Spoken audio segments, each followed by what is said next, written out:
Hello and welcome to another video review. This is Call of Duty Modern Warfare 2, the PC version. Now, before anybody gets all riled up about this being the PC version and oh how it sucks and you PC elitists and everything, keep in mind that I'm reviewing the game as a whole, and the PC version is essentially the same as the console versions. Now, in some ways that's a good thing, in other ways it's a really bad thing, and I'll get to that later on, but for now let's just take a look at what the game is in its entirety. The graphics overall have been improved. There's plenty of physics work going on in the levels, which is really nice. It's one of the little things.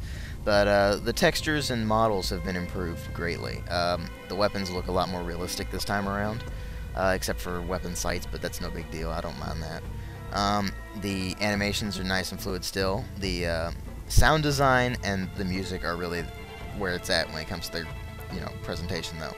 The sound is still greatly concussive and awesome. You hear everything going on around you. The battle chatter is great. The voice acting is really nice. Everything. And then there's the music. It's composed by Hans Zimmer mostly, and it's just, epic music. I was listening to some of it, and I was just, geeking out because it's friggin' Hans Zimmer. He did the soundtracks for The Rock, The Last Samurai, and The Lion King, in case you didn't know any of that. But, you hear this music, and it just gets you pumped up. But, overall, I would say that, the sound design is just really what steals the show when it comes to the presentation. You really get transported into this world when it comes to the sound design. Now, the game is split into 3 sections this time around. You have the single-player campaign, the Spec Ops mode, and then the multiplayer mode. And Spec Ops can be played single or multiplayer, so I'm going to go start with the single-player experience. It picks up where Call of Duty 4 left off, technically 5 years later, but now Soap McTavish is the leader of your unit. You are part of Task Force 141, and you play as several characters throughout the game.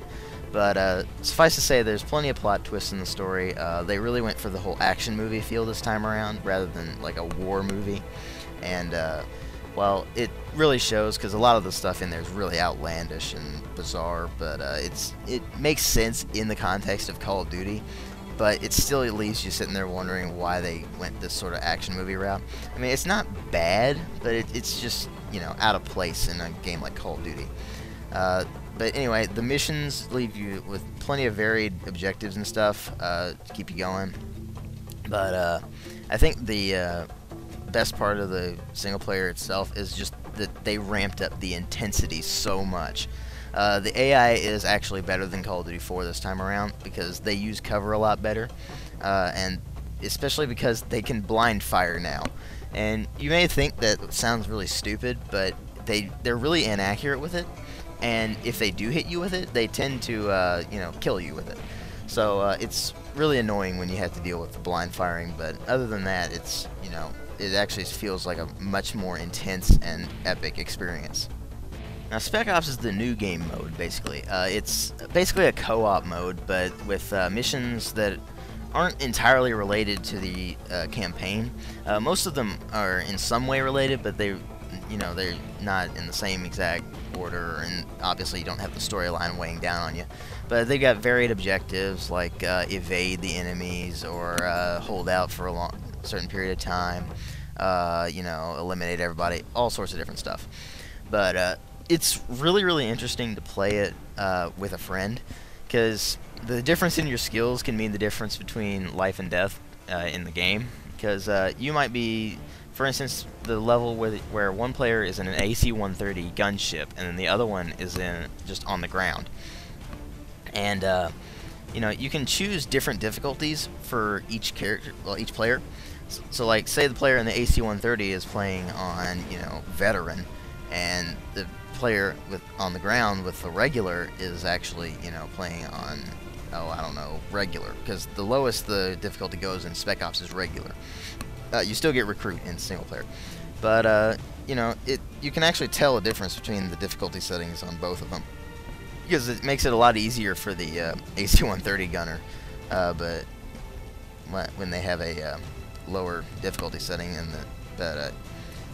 I had a hard time running around on the ground when I was doing that, but anyway. Spec Ops mode is fun. I wouldn't say it's, you know, amazing or anything. It's fun, though. And it's nice to have a co-op mode in a game, especially after so many games have been begging for co-op modes, but they've never had them.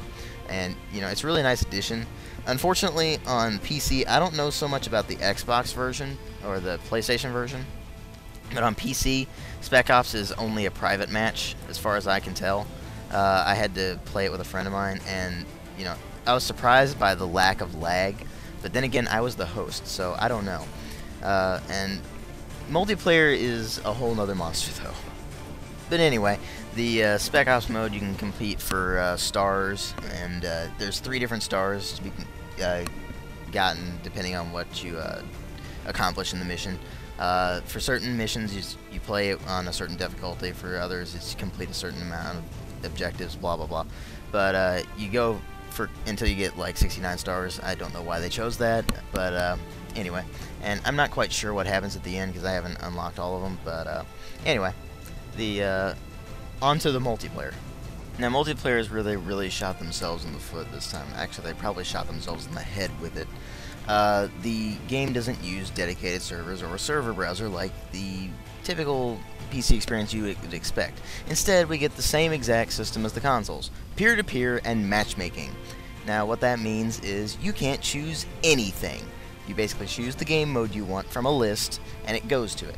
And they say, oh, well, you can play private matches. Well, that's the same thing, only instead of, you know, choosing from a playlist, you can actually customize the game mode itself, which is stupid.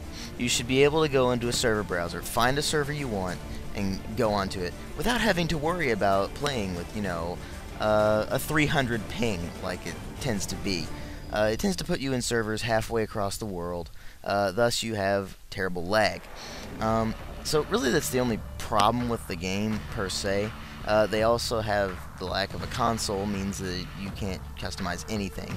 Granted, you can go around and, you know, screw with your config file, but is that really all that helpful? Not really. They even had released another patch to lock the frame rate at like 85, which is just horrible. I'm sorry. They're just holding the PCs back. Now, the multiplayer itself is really fun. You do have all the stuff you expect from Modern Warfare 1, the perks, the challenges, the attachments, everything. They added a lot more to it this time around, and there's more game modes now. But again, the logistics really just kill the experience. I don't like having to empty half my magazine into a guy to kill them, and the really irritating part of that is when I go online and, you know, if you're not level 19 or higher, you can't play hardcore. And there's only 2 hardcore modes in the playlists. Now, the playlists are the only way you have to rank up. You can't rank up in private matches, which is just stupid.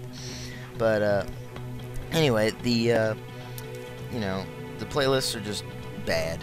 There's the only 2 hardcore modes are Search and Destroy and Team Deathmatch. The highest number of players you can have is 18, and that's only on Ground War, which is one of the normal modes. The rest of the game you can only play with, you know, 12 players max, 6 on 6. There's no auto team balance. There's no way to get rid of hackers or, you know, annoying people, because you just have to put up with it now. And that's really the big issue with this game. It is not a PC game. It is a console port, and it is a badly done console port when it comes to the multiplayer. Now, if you're really looking forward to the single player, and if you're looking forward to the Spec Ops, both of those can be played solo, well, by all means, try it. I wouldn't say if you're going for the multiplayer experience, you know, don't try this game at all. It's, you know, unless they patch it to have dedicated servers in a server browser, which I will notify everybody of if it actually happens, and I will be overjoyed. But I'm still, you know, my decision is firm on this one. This game has made me come to the following conclusion: I am never buying another Call of Duty game again, because I can just see where this is headed, and it's not in a good direction. But the game itself, you know, it's good, but the logistics just kill it. A lot of people have been having problems with the second disc. Lots of people have problems with the game being required. You have to have Steam to play the damn game, and that's just a big problem with me. Because why do you have to be connected to the internet to play single player? I mean, honestly. I know I did it with, you know, Half-Life and other games